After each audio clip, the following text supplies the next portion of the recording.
All right. Well, welcome everybody to our January 25th meeting. And will the city clerk please call the roll? Yes. Alderman Lentz, Here. Alderman Berkowitz, Here. Alderwoman McAndrew, Here. Alderwoman Buse, Here. Alderwoman Patel. Here. Alderman Fader, Here. Mayor Harris, Here. City Manager Gibson, Here. City Attorney O'Keefe. Here. Thank you. Okay. Like to now consider approving the minutes from January 11th. I will move to approve the minutes from January 11th. Second. All those in favor? Aye. Aye. Any opposed? Okay. And now is the time on our agenda for public requests and petitions. And this is for items that are not going to be considered within public hearings tonight. I will say this, we are going to be talking about traffic calming for Audubon. And if there's anybody here in our audience that is here for that and wants to comment at that point, we will take your comments during that item's discussion. So, but any other comments or questions from the attending audience that is not on our regular agenda or in the public hearing? I don't see any.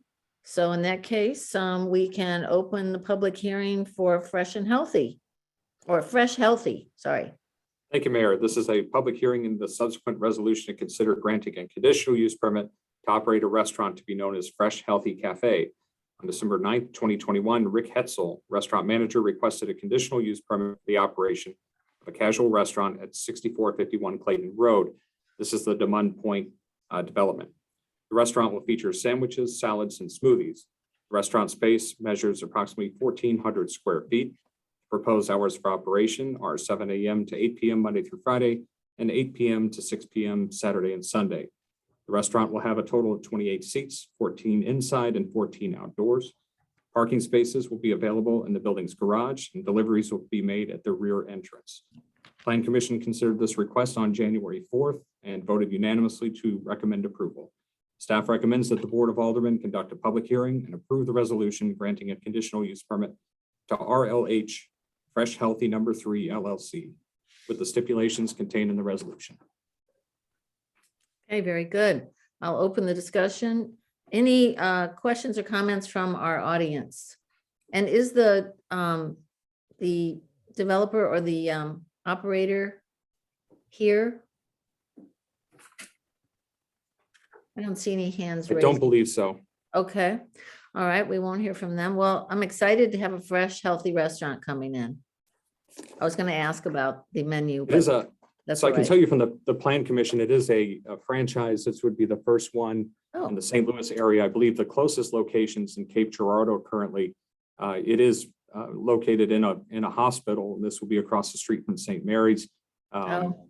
So I know that's part of their business strategy is the individuals that are guests at hospitals coming over to use it. Aside from that, it's as the name implies, it is fresh, healthy food. So. okay, great, thank you. We can Google it and see what it looks like.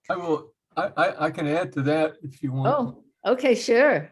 Well, I got my first 2 vaccination shots in Cape Girardeau, and I actually went to one of these both times that I went down there. I happen to like it. I think it's a good compliment to our foods in Clayton. So I highly recommend it. I think it would be great. Super. Mhm. Okay. Well, any other comments or questions from our board? Okay, very good. So I will close the public hearing and take a motion. I'll move to approve Resolution 2022, a conditional use permit for RLH Fresh Healthy No. 3 LLC, doing business as Fresh Healthy Cafe, located at 6451 Clayton Road. Second. Any discussion? All those in favor? Aye. Aye. Aye. Aye. Any opposed? Okay, that takes care of that. Mr. City Manager, the obligation refunding bonds. Yes, so we had a sale this morning, occurred at 10 a.m. and it was successful. We received four bids from four bidders, with three bids being quite close in amount. The bids are evaluated based on the lowest true interest cost, or TIC, which provides the city with the lowest cost of total debt service. The final sale amount was $10,180,000, which will provide the city with $1,016,495 in savings over the remaining life of the bonds. The average annual cost savings is around $85,000 per year over the next 12 years, which is less than expected, but still significant. The successful bidder was Robert W. Baird and Company Incorporated. The ordinance and exhibits have been updated to reflect the results of the sale, and a red line version has been provided to the Board of Aldermen that was sent out this afternoon. The ordinance will need to be amended for these changes prior to a final vote to approve the sale of the bonds. Staff recommends that the Board of Aldermen amend the bill to the attached version labeled Bill number 76.1, and to hold a second and final reading of an ordinance authorizing the sale, issuance, and delivery of general obligation refunding bonds in the amount of $10,180,000. And we do have our bond counsel and our financial advisor here this evening if you have any questions about the sale that occurred today. And our finance director, Karen Dilber, is on as well. I'm even more senior than Rich, so I'll ask a question first. Is the reason that we got less than we expected is just because of the trend in the market right now, or are there other reasons? That's correct. I believe, and I'll let Todd speak to that, but there has been fluctuation in the bond market and the stock market. We saw a lot of that over the last couple of days here. So timing wise, I do think that market fluctuation had an impact on the final amount. And this is a follow-up question. Maybe it's a dumb question, but if we kind of figured it might go down because of fluctuations in the market, would we ever just wait until things look better and sell them then? So we had previously noticed this particular date and this time. We did that some time ago, and that's just how it works. We're required by law to give certain notice before the sale of these bonds, charter as well, and we have to follow a process. So we noticed a date, and it just happened to fall into a more volatile period, and that happens. But at the same time, while it's less, I wouldn't say it's significantly less, and there's still a lot of savings here, and a lot of that's owed to the city's credit rating. Yeah, okay. Any other Todd, questions? is there anything to add to that, Todd or Mark, that you've been seeing lately? No, I think you did a very good job of explaining that. And, part of this too, this is really the second and final piece of the plan of finance that we discussed and put into place early last fall. And so you may recall, we did the special obligation bond refunding in October. And then the plan was to come back at this point for the general obligation bond. So it's kind of been maybe a 6-month process from start to finish, but it's just the market's a little bit different right now. And that's really why we had a few less bids than what we would have expected. But as David indicated, the results are very good, still $1 million of savings. So we're very pleased with that. Okay. Anybody else, comments or questions? Okay. I guess we will need a motion. I think we need a motion first to amend the bill 6876 with the updated numbers as been provided as bill 6876.1. Very good, Rich. Wow. Okay. I'm going to second that. You need a second, yeah. Okay, we got one from Ira. Yeah. All right. And so, Mr. City Attorney,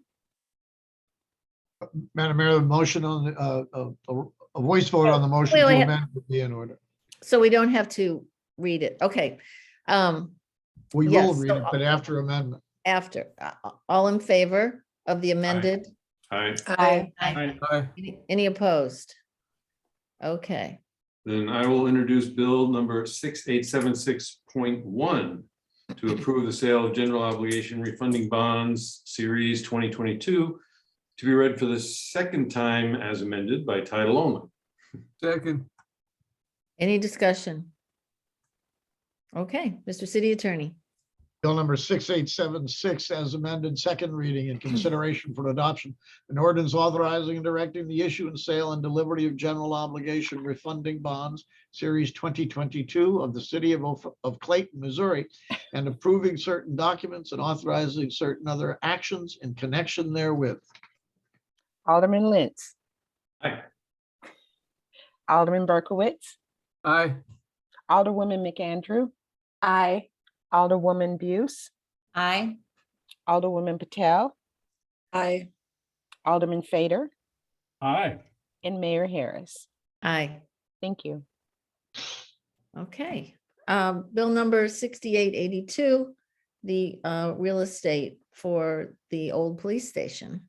Yes, so this is the final piece for this development. We had some items on our last agenda. The city and HB Clayton LLC entered into a purchase and sale agreement dated October 5th, 2017, relating to the redevelopment of the former Clayton Police Headquarters located at 227 South Central Avenue into a hotel. The purchase and sale agreement was first amended on October 11th, 2018, and again on May 14th, 2019.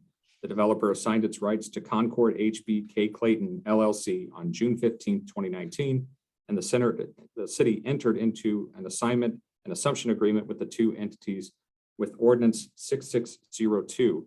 The developer and Concord HBK Clayton LLC now desire to convey the property to a different entity, Concord HBK Clayton Owner LLC, and have requested that the city consent to the assignment pursuant to an assignment and assumption of purchase and sale and real estate transaction rights among the city, Concord HBK Clayton LLC, and Concord HB Clayton Owner LLC.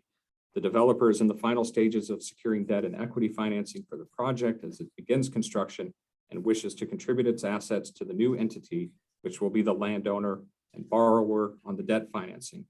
Will also be in the chain of ownership for limited investors. The current members of Concord HB Clayton LLC will retain ownership and control of the deal. Staff recommends that the Board of Aldermen approve the ordinance. And we do have representatives here from 227 South Central and Gary Carter, our Director of Economic Development, if you have any questions. Okay, well, let's take some questions. Alderman Lentz, anything? Maybe I'm just looking for someone to just boil that down into the simplest terms. Is it just that this new entity is a different set of individuals, or is it a different financing deal? So I'm Sam Koppler. I'm one of the partners in this. I was with you guys a couple weeks ago, so you're probably tired of me by now. But all we're doing is we've secured investment capital, and the investors have requested to form a new entity that is a clean entity that's new. Since this entity was formed in 2019, this is, it's standard practice, but in order for this to proceed, we need to get full approval of the city. All right, so no change of ownership, really. No, it's the same owners. Perfect. That's all I need. Thanks. Okay, any other, or let's see, I'll just keep going down the line. Alderman McAndrew, no. No, I'm seeing a lot of no. Alderman Berkowitz, any questions here? no, Susan, good. any questions?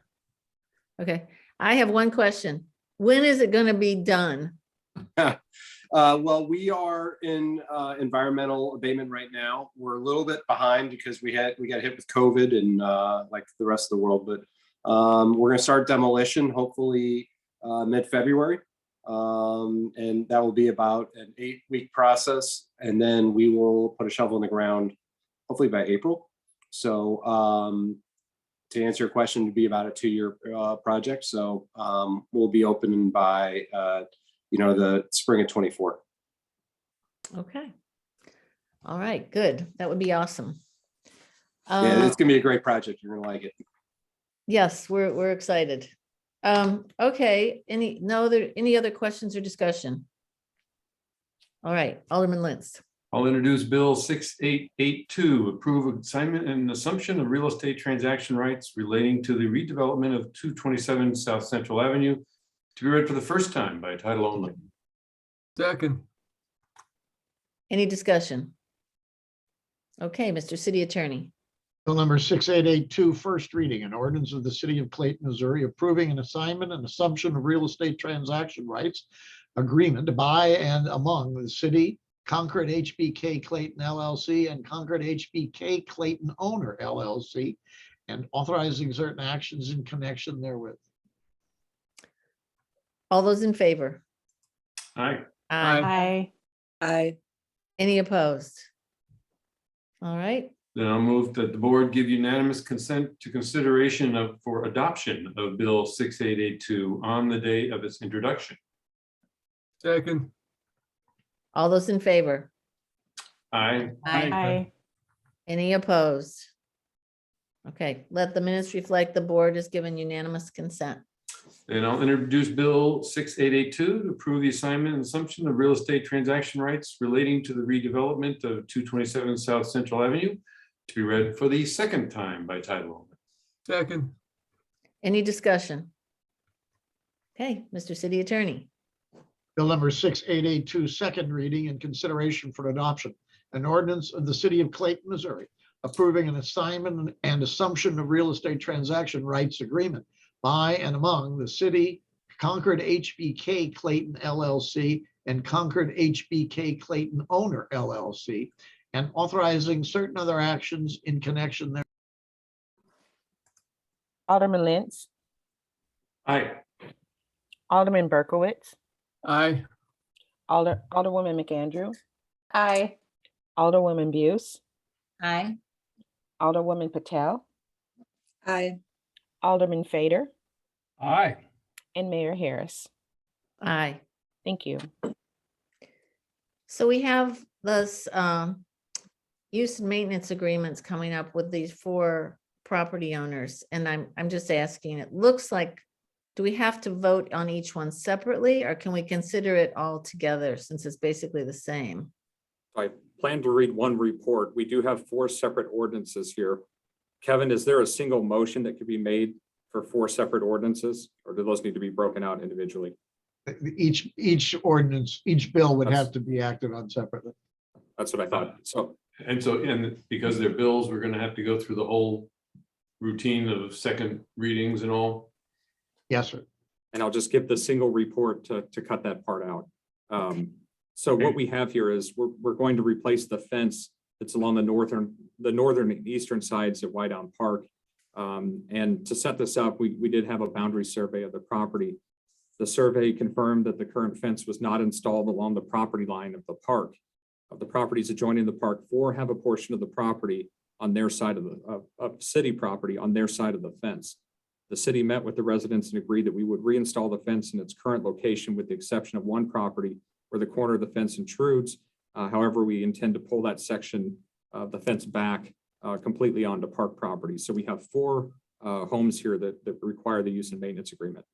For the homes that will retain a portion of the property, we inform the owners that we will require the maintenance use and maintenance agreement to clarify responsibility for ongoing use and maintenance of the property. Before you tonight are proposed use and maintenance agreements with the owners of 7622 Willington Terrace, 7628 Willington Terrace, 2632 Willington Terrace, and 7611 Whiteout Boulevard. There's a separate ordinance for each individual property on tonight's agenda. If approved, construction on the fence will commence this spring. Staff recommends that the Board of Aldermen approve the use and maintenance agreement ordinances adjacent to Whiteout Park. And Tony is here with any questions you may have about this particular application. Her first meeting as Director of Parks and Recreation. Congratulations. Are you feeling the power now, Tony? The power of the position with this fence thing? More like the pressure. Hasn't been so bad, Okay. it's only been a week. Okay, well, I'll open the discussion. Are there any either questions or comments from our audience? Or from our board? Doesn't look like there is. So I think we can move in right into the motion for property number 1 for Ms. Wack.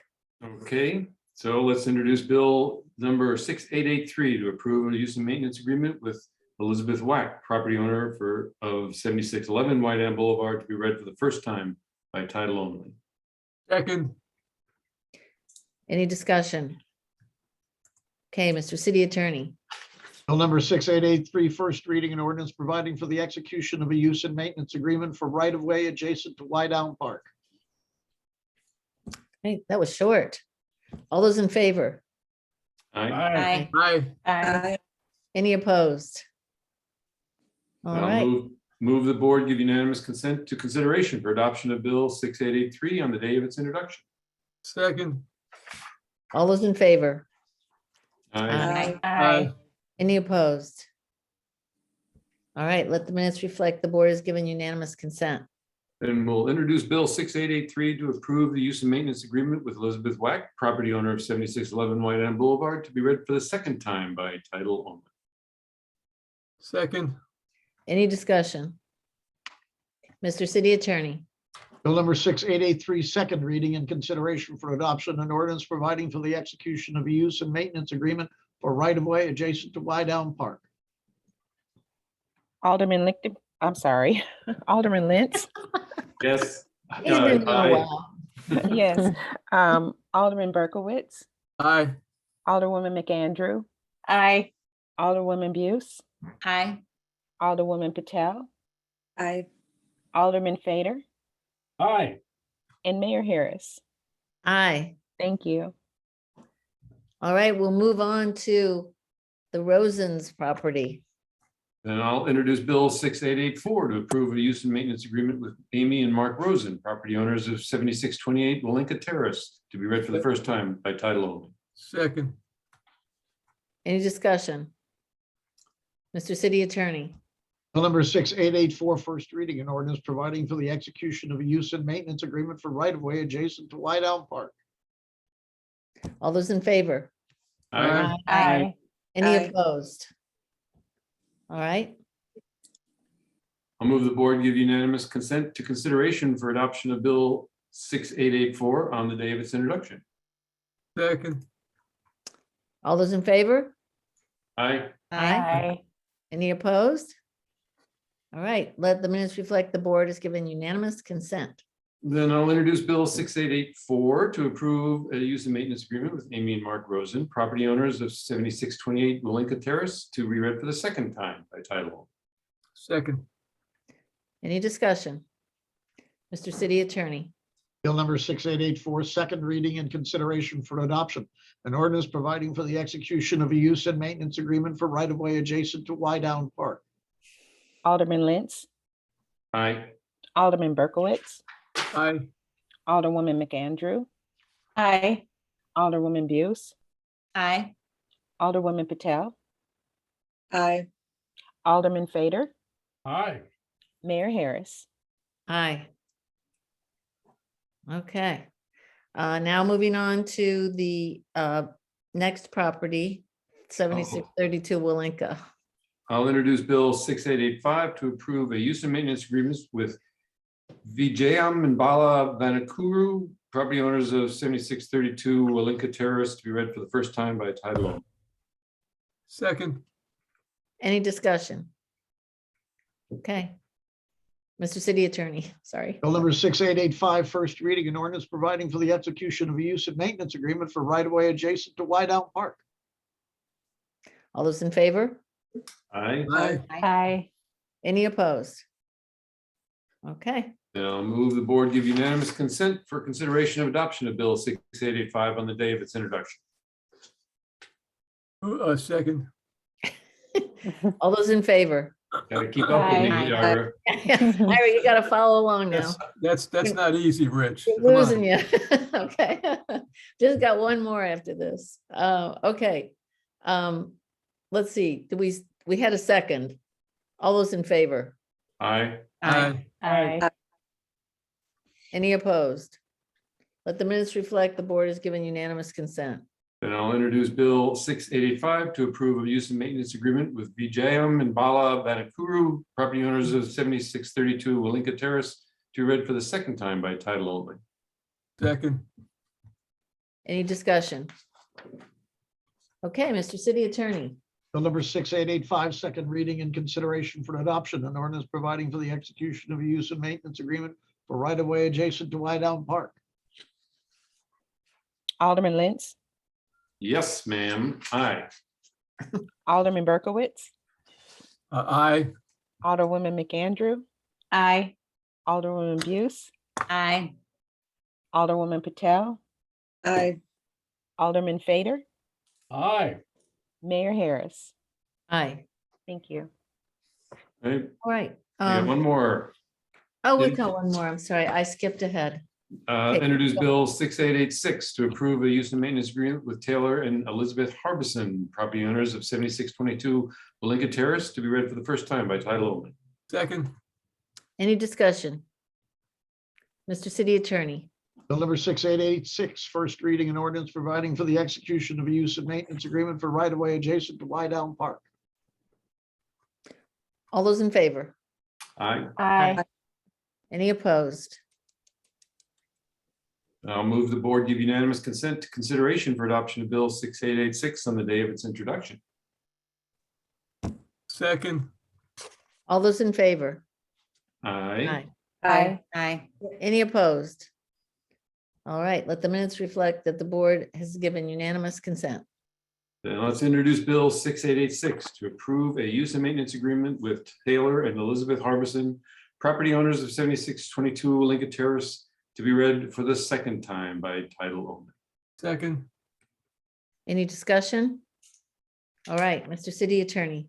Bill number 6886, second reading and consideration for adoption, an ordinance providing for the execution of a use and maintenance agreement for right-of-way adjacent to Wydown Park.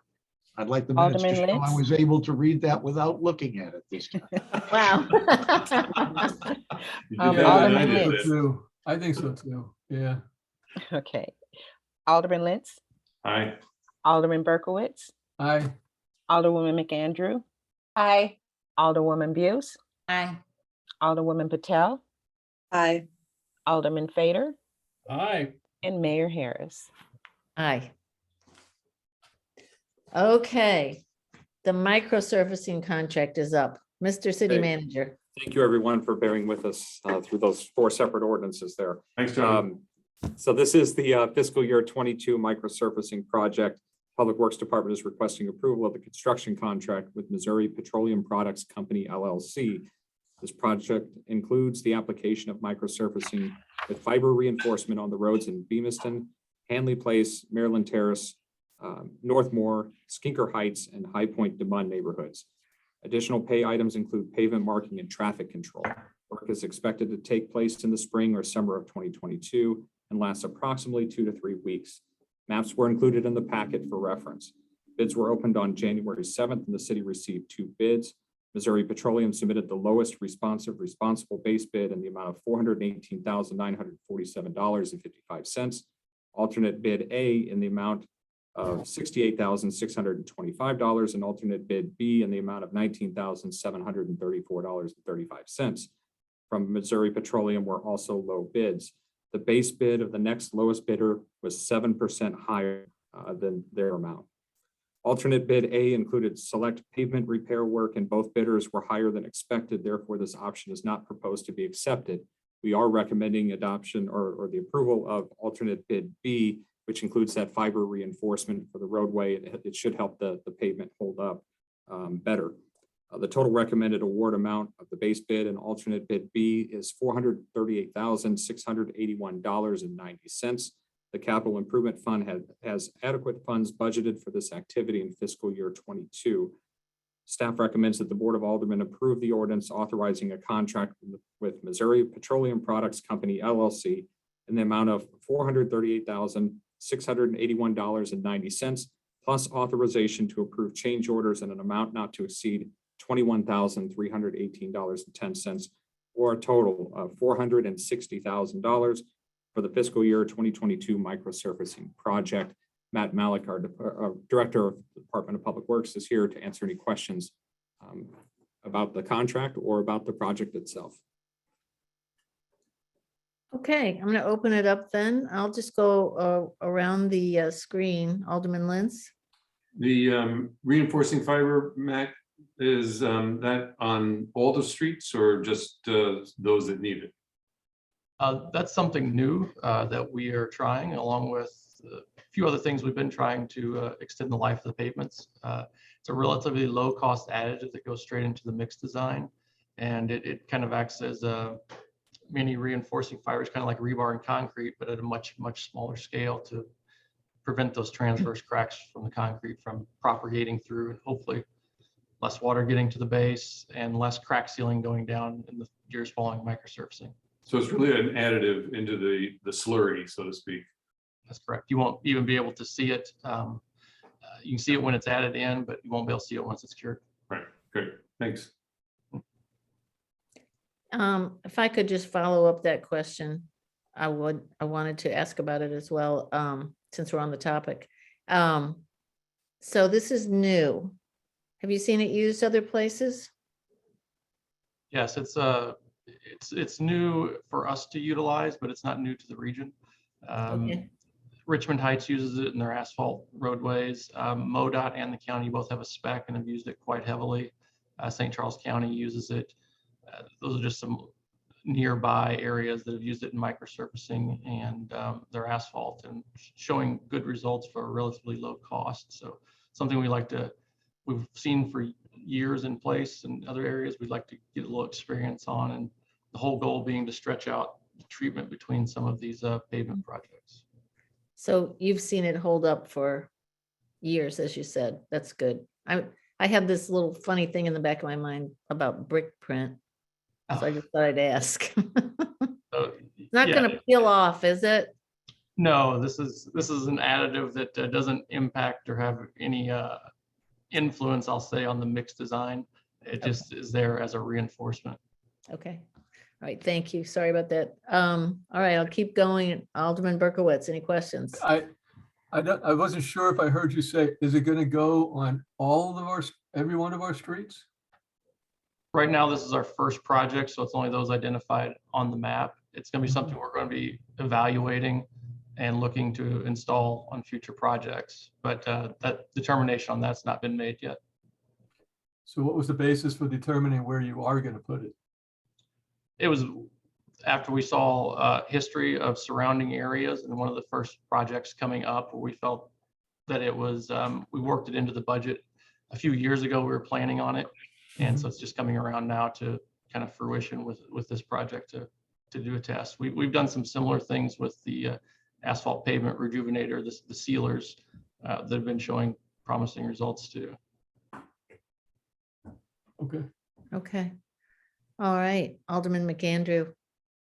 Questions? Well, Ira, this is my street. So these are one of my streets. So that's why, it's Okay, no, Yeah. I was waiting for that as the answer. right. I know. That's why I'm telling you, like, I'll be able to let everybody know what I think of the new product. But Matt, I wanted to ask, have we used these people before, this company? Yes, Missouri Petroleum did Forsyth and North Merrimack microsurfacing. Okay. They're And you were okay with? For years. Yeah, they're one of a few that apply the product. So we kind of get pretty regular bidders, but the bids have stayed competitive. And we were happy to see that, given the current economic climate, that they've stayed consistent year over year still too. Okay, that's great. And then, not to get too specific, but like there's some pretty big cracks in our street, I think probably related to the water main project. So will that get repaired before they do the microsurfacing, or how does that? Yes, so that was the ad alternate we did not accept.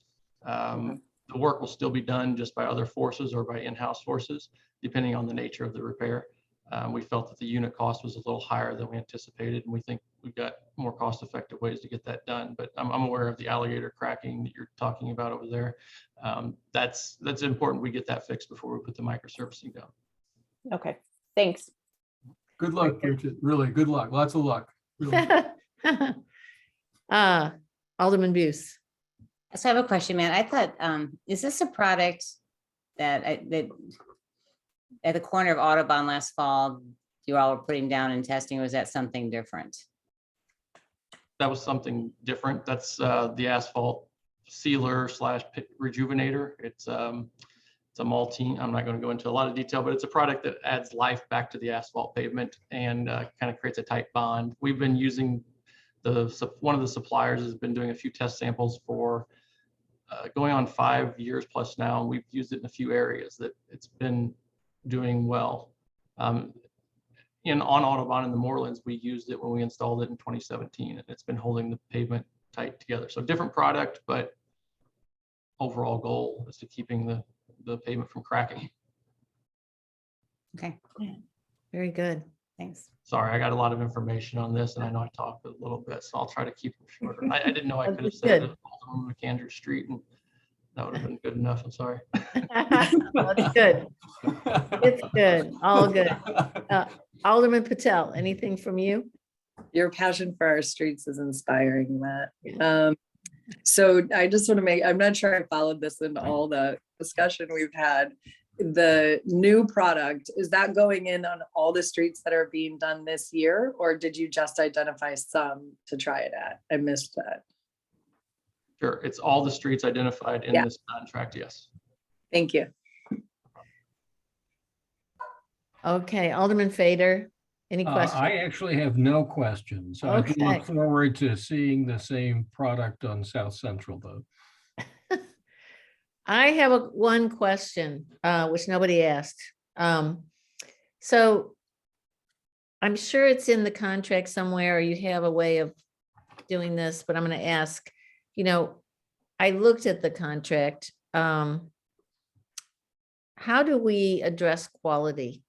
In there, we've addressed timing, we've addressed cost, we've addressed procedures, reporting, who to contact and all that. But what is our clause, if you will, that protects us if they don't do a great job? I'm sure they'll do a great job, but just in case, because, I've seen it over the years where, do it and then, but in one area, the, material is slopped up on the granite curb and it never gets cleaned off, or there's some residue left on sidewalks that never gets cleaned off, or whatever. Or in some cases on the recent microsurface, the certain areas just didn't get the material, like maybe on the crown of some of our streets. So how do what's our recourse to go and say, hey, you need to redo this, or you need to come fix it, and how are we protected on that? So like many of our contracts, we have construction bonds as the primary focus, and we also have retention that we hold on a project. So we pay the value of work complete minus 5% and hold that to the end until all the punch list items are resolved. The way that this product goes down, it is difficult not to get it on some of those items, but they do come back and clean it up. They should be, if we're aware of it. We have inspectors out, and then we take complaints from the public that are kind of our eyes out in the field that help us see some of this stuff too. I wasn't aware of anything on a crown that wasn't covered. I'm aware of the overlapping joint when it first gets installed, that you can see it. And we've tried to, the last couple of years, publish out some frequently asked questions with the letter we publish on the website to let residents know it's not the same as a new asphalt roadway that's been rolled. So it is a little different product in that regard. But between the bond and the retention is the way we've utilized that to ensure that the punch list items like those get completed. And to my knowledge, they eventually do. And sometimes it takes some time after they've kind of demobilized from the area. But those are the mechanisms we have to ensure that's done. Okay. All right. I just know, I feel like there's always some, nagging concerns by people after these microsurface jobs. And so I just want to make sure that we can really, enforce that. So. That's I would good. say a lot of them do have to do with the aesthetic, which we are sensitive to. Yes, Not the yes. Quality of the product. We're getting so much as the aesthetic. That's how it's being delivered, but we are sensitive to that. Try to be. Yeah. Okay, cool. Bridget will be our quality control agent since it's her street. Okay, if there is nothing further on that, we will take a motion. I'll introduce Bill 6887 to approve a contract with Missouri Petroleum Products Company LLC for the fiscal year 22 microservicing project to be read for the first time by title only. Second. Further discussion? Okay, Mr. City Attorney. Bill number 6887, first reading, an ordinance approving a contract with Missouri Petroleum Products Company LLC for the fiscal year 2022 microsurfacing project. All those in favor? Aye. Any opposed? Okay. Alderman I'll move Lentz. the board give unanimous consent to consideration for adoption of Bill 6887 on the day of its introduction. Second. All those in favor? Aye. Aye. Any opposed? Okay. Let the minutes reflect the board has given unanimous consent. And I'll introduce Bill 6887 to approve a contract with Missouri Petroleum Products Company LLC for the fiscal year 22 microsurfacing project to be read for the second time by title only. Second. Oh, any discussion? No. Okay. Mr. City Attorney. Bill number 6887, second reading and consideration for adoption, an ordinance approving a contract with Missouri Petroleum Products Company LLC for the fiscal year 2022 microsurfacing project. Alderman Lentz, Aye. Alderman Berkowitz, Aye. Alderwoman McAndrew, Aye. Alderwoman Buse, Aye. Alderwoman Patel, Aye. Alderman Fader. Aye. I'm sorry, Alderman Fader. Aye. Thank you. Mayor Harris. Aye. Thank you. Okay. Okay. Now we are ready for Matt's amazing traffic calming program, but maybe Mr. City Manager wants to say something first. I'll go through a brief overview here, and then Matt will talk about the changes between the last time we discussed this and then this final version that's up for adoption. The City of Clayton seeks to establish a process that considers public input, education data, and traffic calming techniques to maintain maximum mobility and access for all users of the streets and residential areas, and generally reduce the negative impacts of motor vehicles. In the past, the City of Clayton has fielded neighborhood complaints relating to residential traffic concerns on an individual basis without a defined process. Many times, the staff response followed a similar process as the nature of the concerns was similar, but this was not a documented process that the public could review. The purpose of this program is to formalize a uniform response process, provide guidance and information to residents on the process, and identify projects for future funding. The attached traffic calming program was developed utilizing staff knowledge of the community, examples from surrounding communities, industry standards for analysis and traffic calming measures, and input from several prior public meetings. Staff recommends that the Board of Aldermen approve the resolution adopting the Clayton Traffic Calming Program. And again, I'll turn it over to Matt to talk about just a couple of changes that were made, fairly minor from the last discussion to this one, and then we can open it up for discussion. Good. Okay, I'm sharing my screen with the exhibit. Hopefully that is viewable.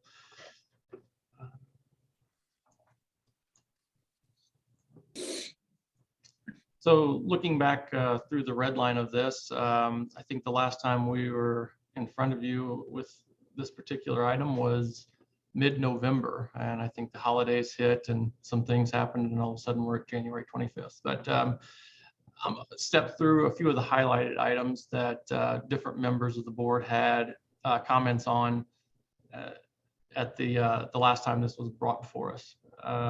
Hey, Matt, I'm sorry to interrupt really quickly. Can you zoom in an extra 25 or 30% on that document? Thank you. Sure. Thank you. No problem. One of the first items that was discussed was how the 85th percentile speed as one of the criteria was described that may have been perhaps misleading. So we just tried to say, if the speed study shows that measured speeds exceed the posted speed limit by greater than 5 miles per hour. So try to simplify that language then, but still reference the 85th percentile speed. That's just an industry standard. Moving on to the different stages of the program, there was some comments regarding the petition area in relation to the area of concern.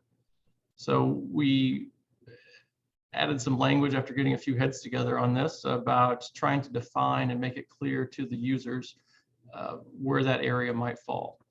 So we identified it in, you'll see in 3 different areas. Really, it's just the area of concern that's identified in the request form in any direction of a street that touches it, 500 foot or 1,000 foot. If it's an intersection, it goes from all legs of that intersection. So anything that could be impacted. So rather than just saying a radius, which might capture a home in a neighboring subdivision that wouldn't be impacted by it, it's just trying to identify it along the roadway. And I'll call that out in a couple other areas where it was the same. Here, not all of this wording changed, but these are the primary areas that did change. Same thing. The 1,000 foot, identifying if it's at an intersection, would go along all streets. This is the area where we, again, define the area of concern. If city staff determines it's beyond that 1,000 foot, then we define that as the affected area. Moving on to, excuse me, the implementation in stage 3. There was a comment that we thought it was good to include, is that if you get to one of these neighboring city boundaries where an affected area might lie or be included, we would notify that neighboring city.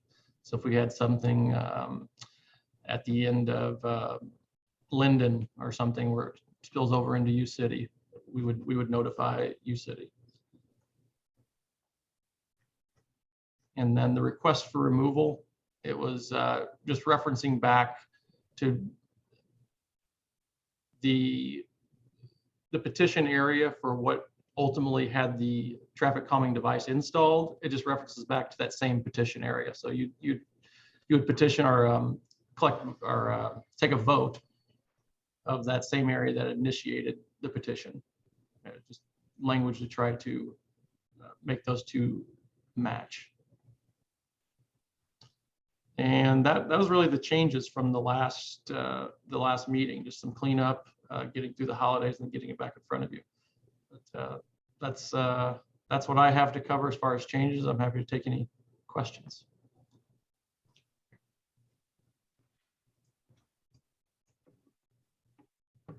If it's okay with everyone, I'm going to see if any of the folks from the Audubon neighborhood, from the Morelands there, are here. I know some are here. Do you all have questions? June can move you over. And we'll let you ask questions before we go into it with our board. We have PJ McDaniel. Okay. Is PJ moved over? I think so. PJ, you have the floor.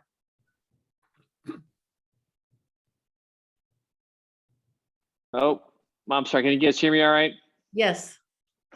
First of all, thank you. This has been quite an education on how this process moves along, and I commend all of you to spend as much time as you do going through all of the different processes. And I guess my question and these changes that just were gone through, how does that affect what we're trying to accomplish relative to putting in a speed bump or just trying to calm the speed along Audubon that we've talked about in the past? I understand some of the, I guess, trying to redefine a lot of this, but what kind of, how does that affect what our group has been trying to accomplish here for the last couple of months?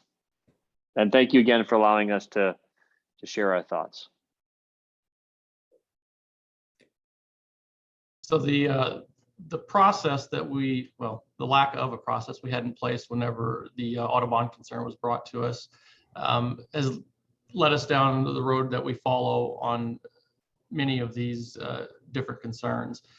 What this program was designed for was to capture what we've kind of already been doing, but better identify how we should move through this process. And rather than just saying, yeah, we'll look at this or we'll put out some speed counters, it defines how we're going to try to step through it so everybody knows.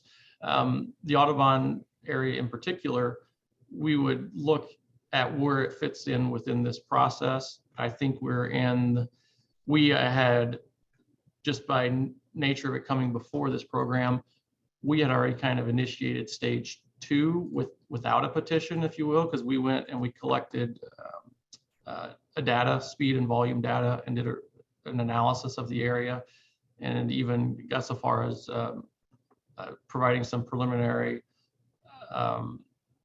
traffic calming measures as suggestions.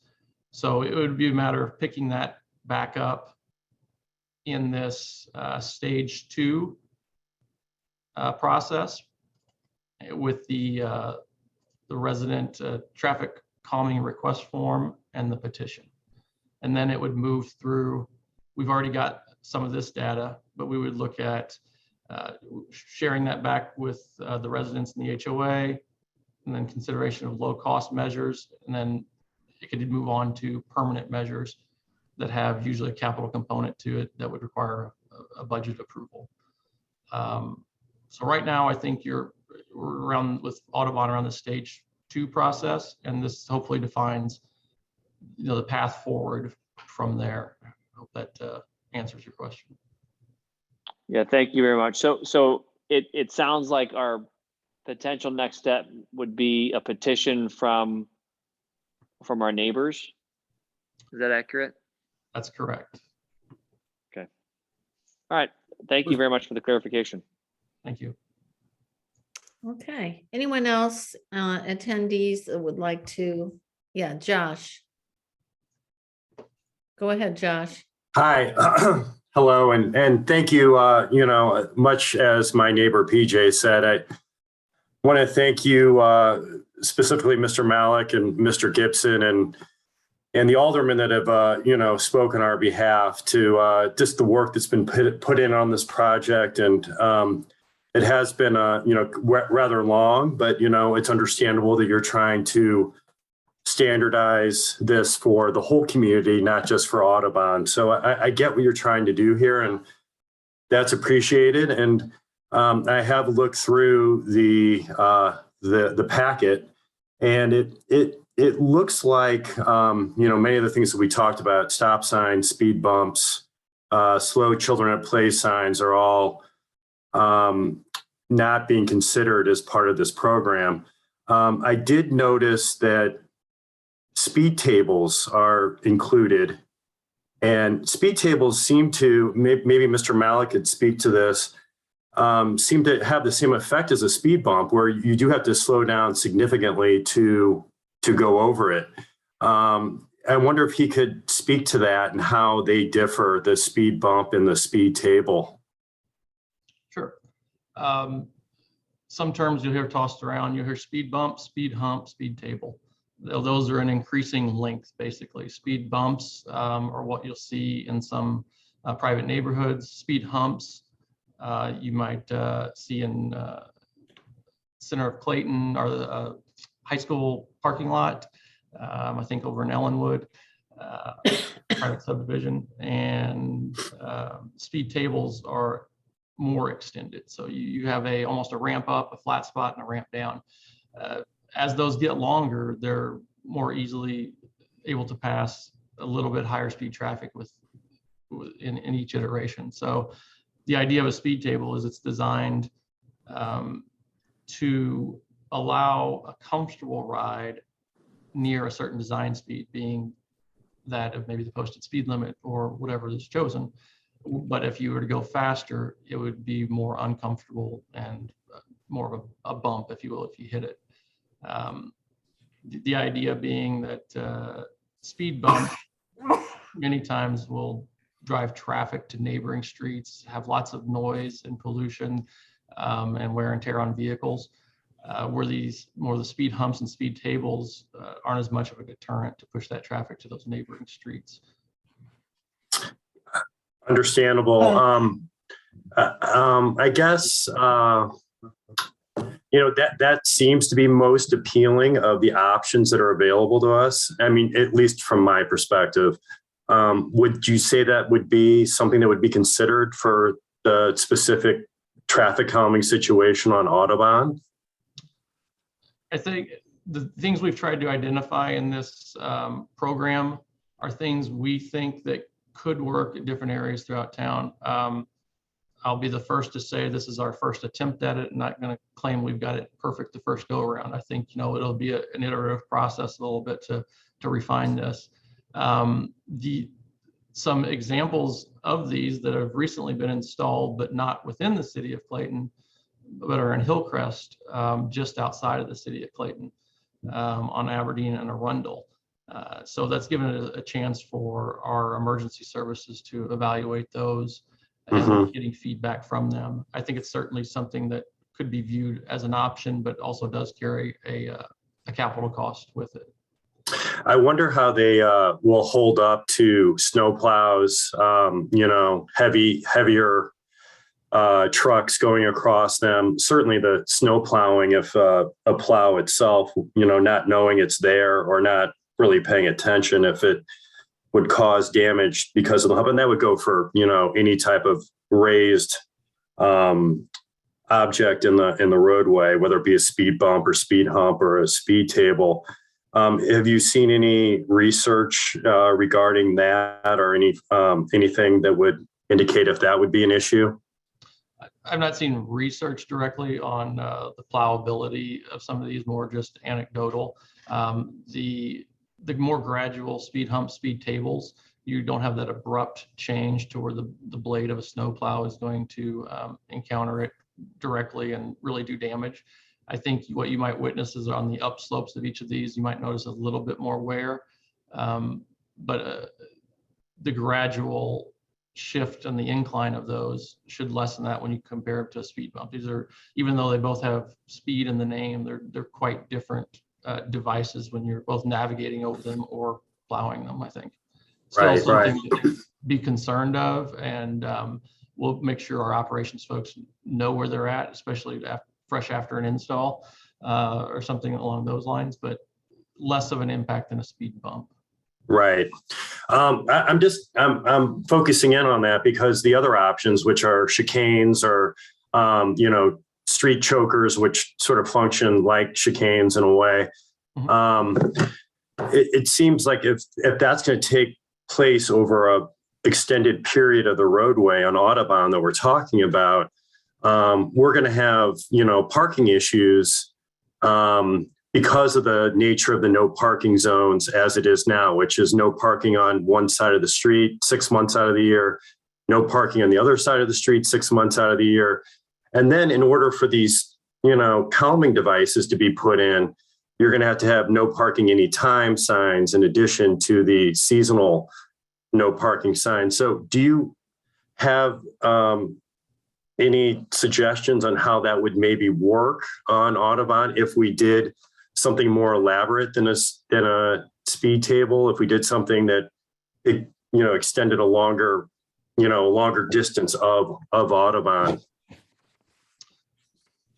So yeah, the things you mentioned, whether it be the curb bump outs to create them or other mechanisms, the lateral shifts or the chicanes you kind of see on the screen, which basically just creates a non-direct route of travel or a pinch point in order for people to have to slow down. There's multiple ways you can achieve those. It can be done with something I think we talked about before, Mr. Dubinsky, was try a lower cost method to try to advance something along and to try it. And under this program, we would still advocate to try to do such things. If we could put some planters out or some temporary delineators to see if something like this is going to work, it might be step one on the way to a permanent installation that can be done at a low cost. I would say anything like this where you're narrowing the roadway down, yes, there's a potential that that's going to impact parking. It is a trade-off that has to be done with the desire of the neighborhood, and that's the reason we get the involvement of the neighborhood along with the votes and input from the HOA. Right. Because I would think on the opposite side of those bump outs, you're going to have no parking anytime areas to accommodate the choking of the street at that point. So yeah, I think that could cause some issues with neighbors. Some are going to be more adamant about not having those in front of their house or on the other side of their house than others. And it would seem like for something like this to be successful, it's going to have to be appropriately placed. It's going to have to be, measured out in a way that makes sense to, slow the traffic. So it can't just be to everybody's will and, desire. It has to sort of be done in a way that is going to be effective. And I'm wondering if that is realistic for Audubon. So the program, again, the intent, I will say anyway, is to gather as much feedback as we can from the neighborhoods, and hopefully we hear these perspectives. There will still, I imagine there's going to be times where certain latitudes have to be taken by the city to do what we think accomplishes the overall goal if we have to make small changes. But we would ideally present that in a package back for a vote to the neighborhood. So I think the percentages we've established with the vote make sure that it's something that is warranted by the neighborhood and is desired, but doesn't mean that everyone has to agree, because I think we know that can't happen. Right. So as you get into linear installations that extend more than just one specific area of concern, then you do expand that area of the people you'll be impacting, and we'd be having vote on these things. So I think is it possible that we find something here? Certainly. Knowing what that right answer is, I think takes the input from the public. Yeah, I was just going to say, Josh, I think what we're here to do tonight is just approve the process that I think Matt's done a great job of thinking through and providing us with. And then separately, we can, deliberate on what's the right answer for Audubon.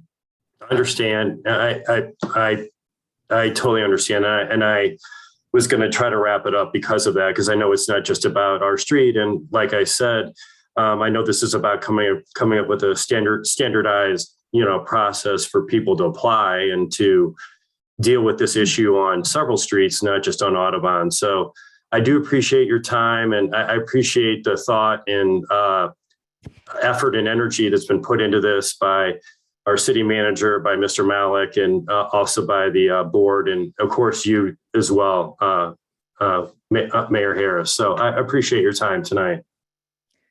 No problem. That's what we're here for. Do the Ward 2 aldermen have any comments at this point? Just because we've got our Ward 2 folks in attendance. I have a question looking at what we're looking at approving tonight. First of all, noting that it doesn't preclude any other actions, what we've always done. This is simply this is just one avenue to make sure that there's some uniformity and accountability across the city. But Matt, as I read it, there's a percentage of neighbors who have to identify the problem and want the city to look at it. And then there's another percentage if they want something removed. But I think the situation on Audubon is a good example of what if there's disagreement on the method chosen to address an identified issue. What if the neighbors want the speed table, yet the city's recommending something else? Is there any going back and checking on that, or does the neighbor have any control about what the city actually then decides to put in?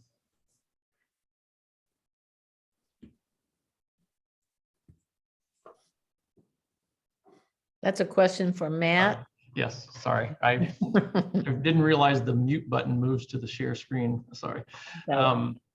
So we tried to identify in stage 3 is when we go back and work with the residents and or the HOA about defining what that would look like that goes before a vote, and find what that installation would look like.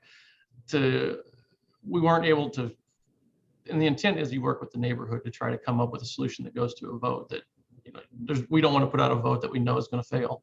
I mean, that doesn't do any good. It shouldn't be an automatic slam dunk, but if everybody votes against it, I don't think that's any good. But to capture what you do in each situation, on if you go, you know, you presented 3 options and the neighborhood doesn't like any, I mean, if we needed to narrow it down more like that, we could include more language. I'm open to suggestions on how to do that. I found it difficult to try to identify every scenario, rather than we just tried to capture the intent of working with the neighborhood to try to come up with some plans we think would be appropriate. Yeah, and ultimately, it's up to the Board of Aldermen to determine what measures go on to the right of way within the city. And that's how this is structured as well. So the vote from the neighborhood is certainly important and will be taken into consideration, and it's something that's required in order to even have the board consider it. But ultimately, it is up to the board to approve the improvement, whatever that may be. And then in the cases, a lot of these stage 3 improvements, there's a budgetary consideration as well. So not only are you approving the traffic calming measure, but you'll have to appropriate the funds in the annual budget in order to carry out the improvement at all. So the final authority does rest with the board. And I think it's very well written. Even the overall feel is a cooperative and responsive work with the neighborhoods. So I think it's great. Okay. Any other comments or questions? I just want to say, I think that there has to be an overall understanding that the reason we're doing this is for safety. And that, you know, we all have a role in making sure that our streets are safe, and they're safe for kids, and they're safe for cars, and they're safe for pedestrians of all kinds. And I think we keep in mind that it's always good to have these kinds of guidelines and these procedures in place. But ultimately, it's still the people that are involved who are going to ultimately decide what's the best under these scenarios. And I trust our all of our city employees that's the goal. I trust the board will also work towards that being the goal. And I think this is great, because if not for Josh and PJ and their neighbors for bringing all this to our attention, and us doing some of that data work to show that, yes, in fact, this is an affected area for sure.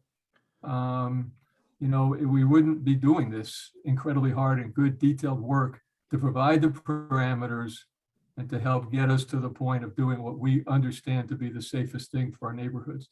So I really appreciate everybody working together on this. And I think so far, I think it's been a really good result. Great. Okay. In that case, oh, I'm sorry. Yeah, just 2 quick comments. One is that I can tell you, having sat outside a speed bump here in Ellenwood for 15, 16 years, however long, I've never seen any damage from a plow on it. It's not as high, I don't think, as the one on Hillcrest is. Going over the one on Hillcrest, it seems a little more severe than ours is, but nonetheless, there's been no damage to it in all the years I've lived here. Second thing is, Matt, down on Pershing in the Central West End, they just installed strips of cobblestones. So instead of putting a hump, they dug out the street and laid cobblestones. They actually did it twice, because the first time they did it, they purposely raised the cobblestones slightly to create a little more attention. And it was apparently too much and people were blowing tires. So they had to redo the whole thing. And now they're down to a point where they're actually almost too low, and you get no impact at all. But the concept I thought was interesting, that because you always hit a cobblestone and you start going, oh my gosh, there's all this, it's like rumble strips. It's a little different. So anyway, I'm just bring that to your attention. If you're ever down in Central West End, drive down Pershing and take a note of it. That's all. I bet it's pretty too, Rich. Does it look good? Oh, it looks very nice. Yeah. Okay. Well, if we're brainstorming, Forest Park has these speed tables with like built-in cobblestone components on some of their, it's like cobblestone, speed hump, cobblestone. There's all very kinds creative. of options out there. We want to keep tight control of our purse strings, you guys. Okay. All right. So I think that may be all the comments. Okay. So in that case, we will take a motion. I'll move to approve resolution 2022-03, adopting a traffic calming program. Second. Further discussion. All those in favor? Aye. Aye. Any opposed? Okay, that carries. And I think the only thing left is, well, no, wait. Yeah, we've got two things left, sorry. So moving on to the municipal judge selection process, Mr. City Manager. Yes, on December 14th, the Board of Aldermen discussed several Clayton Equity Commission recommendations related to the selection process and charter provisions for the municipal judge position. The attached resolution will put a formal selection process in place. There are key points within the resolution. It's a 3-member panel that would be appointed by the Board of Aldermen and Mayor to interview the judge candidates and make reasoned recommendations to the Board of Aldermen and Mayor. A transcript of the interviews, RFQ submittals, and panel recommendations shall be submitted to the Board of Aldermen for review prior to formal selection. The interview panel shall be comprised of an elected official and 2 others who have no direct or indirect conflicts of interest and a demonstrated interest in equity issues such as public law interest, administration justice, pro bono, nonprofit, or similar experience. The panel members should have some expertise in criminal justice with an equity lens. And finally, the attached RFQ, the request for qualifications that was in the packet, shall be utilized to solicit applications for the municipal judge position. Staff recommends that the Board of Aldermen approve the attached resolution to adopt the selection process for the municipal judge. Okay. I'll just go around the screen. Any comments or questions about this? Alderman Lentz, No. Alderman Berkowitz? I just want to make sure, it does make sure, I mean, we are able to hear those interviews. Wasn't that where we had decided? That we It's a could. transcript, right? It's I thought a transcript. There's nothing to suggest that you can't attend and see it if you'd like to. Okay. Okay. Alderman McAndrew, No. Alderman Buse, Nothing. Alderman Patel, Nothing. Alderman Fader. Just a question. I think that Kevin O'Keefe mentioned at the last meeting that the charter specifically says that this selection is to be made by the Board of Aldermen. And I'm wondering if it's clear enough that this interviewing panel can submit one or more recommendations. It strikes me a little bit that if they are still simply recommending a single person, that this becomes more of a veto process for the Board of Aldermen than it is in actually reviewing, let's say, the multiple candidates and saying, we like this candidate the best. And maybe it'll just work itself out procedurally, but I'm interested from Kevin's perspective if this really gets us to where the charter expects us to be on this process. So I will say this, while he activates his video, I went back and watched the entire conversation and we did spend a little bit of time talking about this. The board had basically said, let's not include any kind of limitation or any language at all related to the number of selections or selected candidates that could move forward to the board. And the reason being, in the first line of the resolution talks about the charter provision itself, because that ultimate authority does rest with the Board of Aldermen. So in the end, I mean, we're putting this process in place. It's by resolution, but the charter rules. So the board ultimately appoints the municipal judge, and that's it. This process is just extra. This is the board saying this is how we want to go about this process, but there's nothing to preclude multiple candidates or one individual. And Gary, I agree with what you said. You say that there should be that option for the board to consider different candidates. And I had read the section 1 when reasoned recommendations with the S to give that leeway. But maybe it's not clear. The two things that I recall, and David, I didn't go back and listen, or the discussion of whether the interview should be public or accessible to us to actually watch. And then just that, the number of So recommendations that should be made. on the interview process, it was going to be closed from the public. The aldermen would be available to go and view the proceedings. However, they not necessarily participate and ask questions. So, and then the transcripts were provided to the entire board after the fact. And then on the other item, I just based this solely off that conversation in my notes, and the board had taken out the language that referred to multiple selections, and that came from Mr. O'Keefe's advice, and really a reminder that ultimately the Board of Aldermen has the authority to select whoever they want to select, regardless of the number of people that come forward. So go right ahead, Kevin. If there's anything missing. I mean, that's it. The people, Clayton adopted the charter, and you can't by resolution or even by ordinance deprive the council, the board, of powers that the charter says you have and as your responsibility to discharge.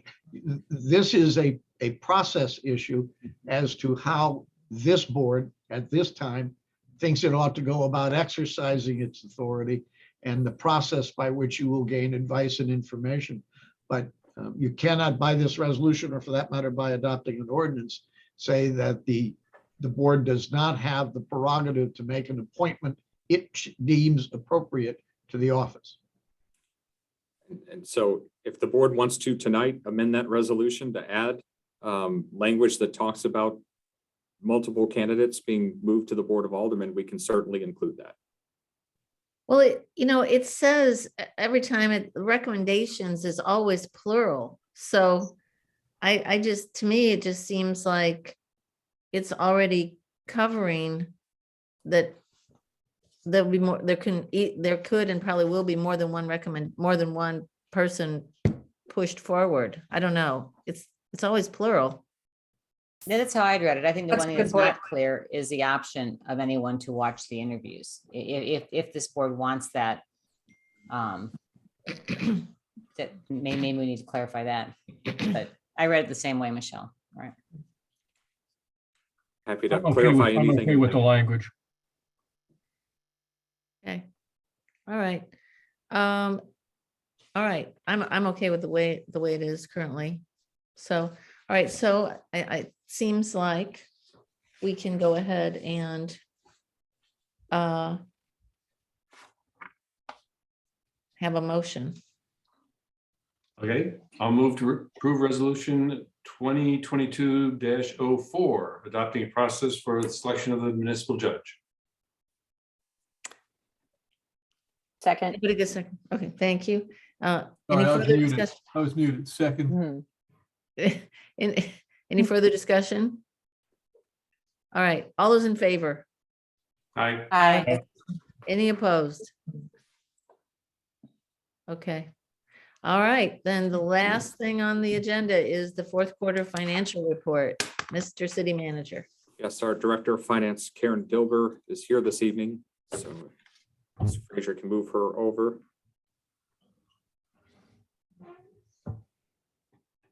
There we go. And Karen will give the fourth quarter financial report for fiscal year 21. Good evening. I just want to, I'm assuming that you all have had a chance to look at it, so I'm just going to go through some of the highlights. In our original budget, the general fund had a projected deficit of about 1.2 million, and our estimated actual is a surplus of 1.113. So 1.113,215,000, which is 320,165 more than fiscal year 20 surplus. So we did a little bit better this year than we expected. That is mostly because of, the ARPA funding and there were delayed expenses and things like that. Sales taxes, the general fund had about 358,000 more than the original budget and about 482,000 more than last year, which is a 10.9% increase in year over year. The capital improvement sales taxes were 118,600 over the original budget and 112,000 over last year, which is again about a 10.3% increase.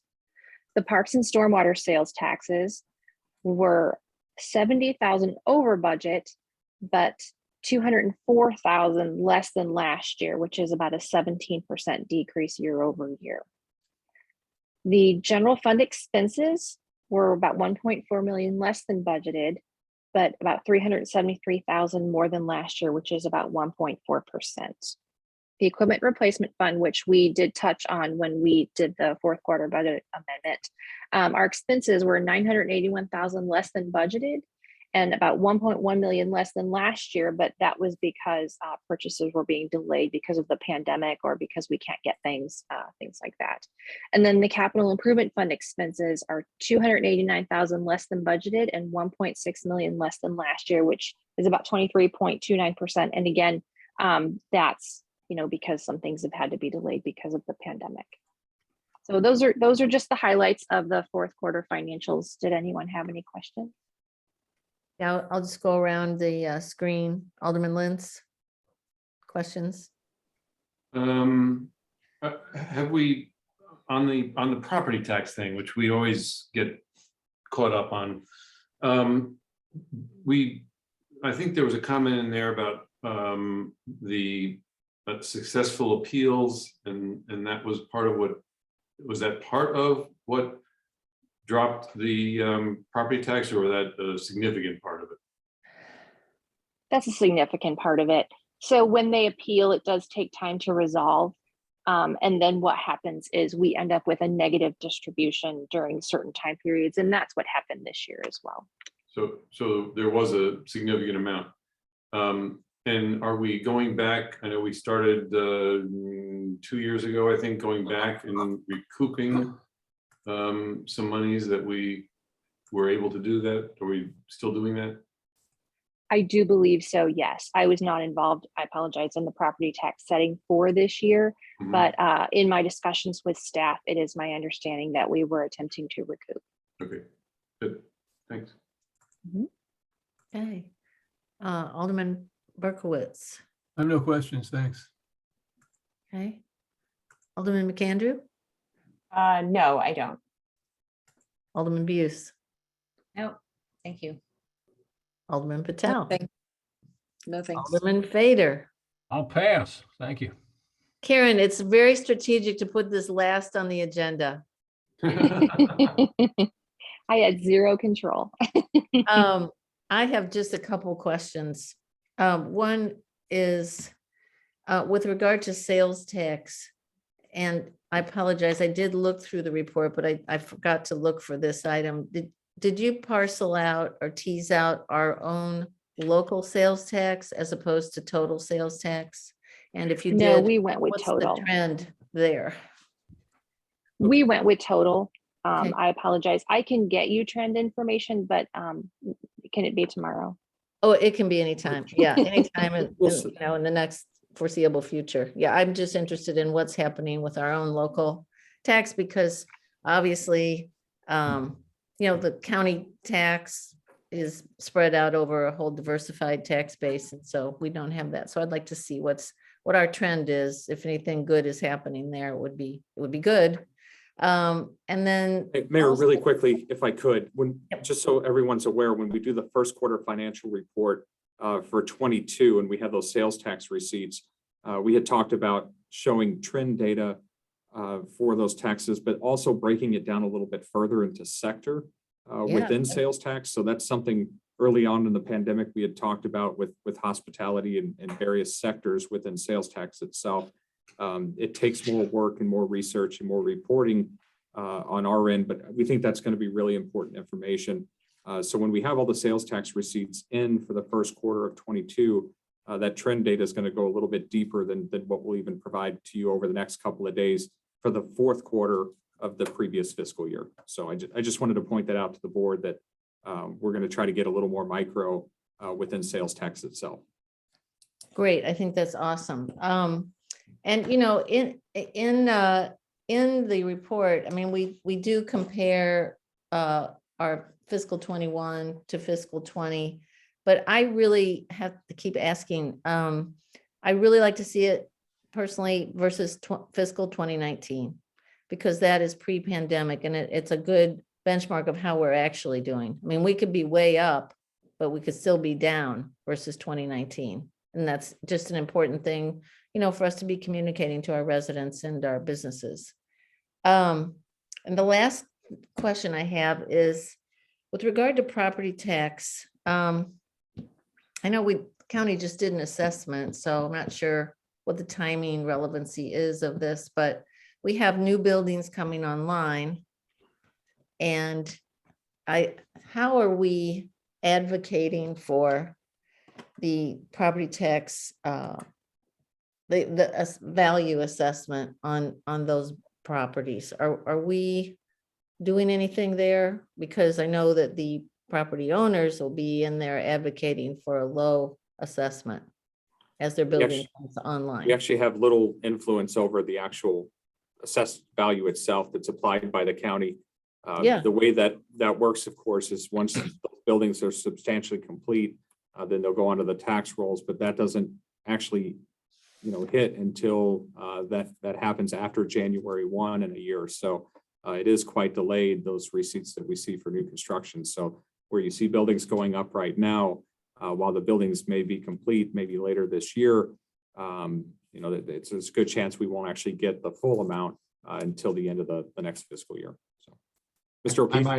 I might add to that, that the courts have held that taxing districts do not have standing to challenge or contest the assessed value established by the assessor's office. I know in previous years, and I can't remember exactly when or what buildings or whatever, but I know that we made some kind of effort with dialogue with the county about, you know, as they were beginning to set the values for the buildings. Now, I don't know what went on because I wasn't in the room, but I thought that we made an effort. Maybe it was just an informal effort just to say, hey, you know.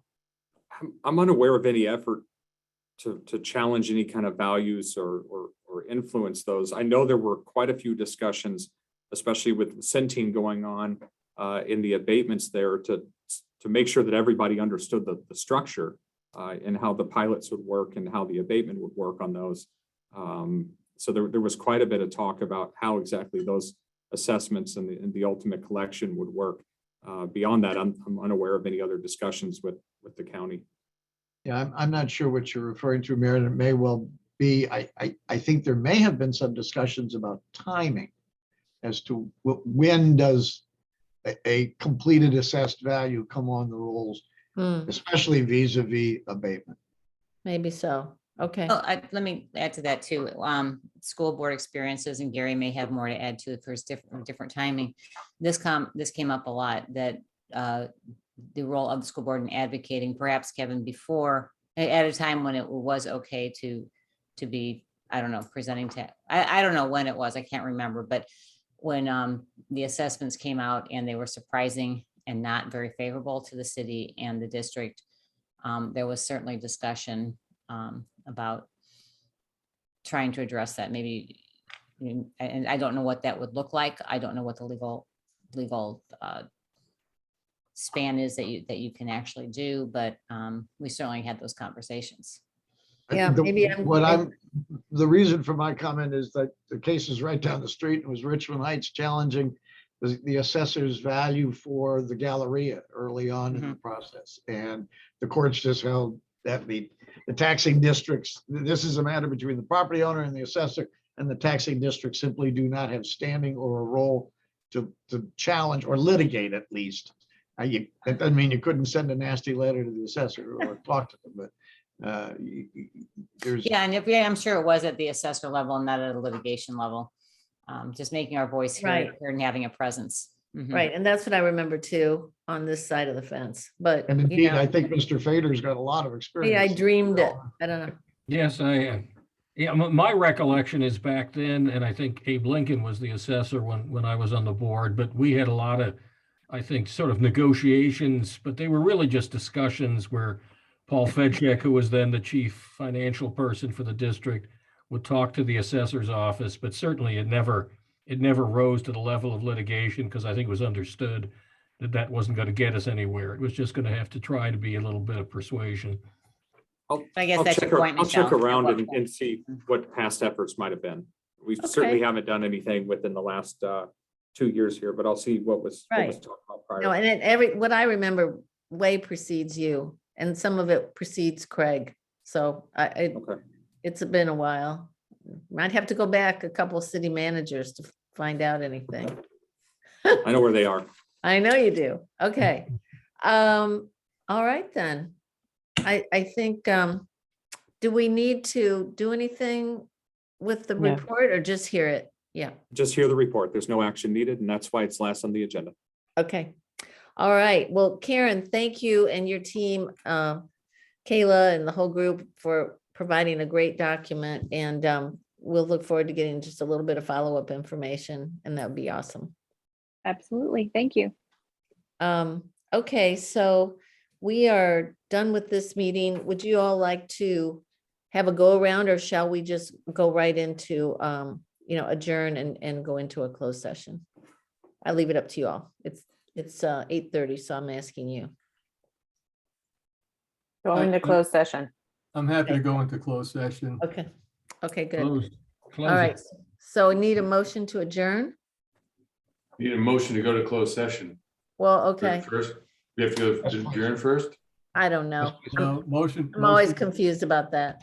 Okay, Motion to go into a closed session. just the closed session motion. Okay, Mr. Fader. Aye. You've got to make the motion. I have to, Actually, it's an awful lot of responsibility. All right. I move we go into closed session. Oh, okay. You If may I not may- have the yeah, we, proper we- verbiage. go ahead, Kevin. If I may, if it pleases the board, a motion to hold a closed session pursuant to section 610-0211, 610-0212, and 610-0215 for matters relating to legal issues, communications between the cities and its attorney, contract negotiations, and proprietary information. Very well done. Second, Thank you. Alderman Lentz, aye. Alderman Berkowitz, Aye. Alderwoman McAndrew, Aye. Alderwoman Buse, Aye. Alderwoman Patel, Aye. Alderman Fader, Aye. and Mayor Harris. Aye, Now you have a second link for the executive session. right. And so I'm going to be back in like 2 minutes. Yeah, me Okay, too. a 2-minute interval here. Okay. Yep. Bye. Bye, everyone. Bye.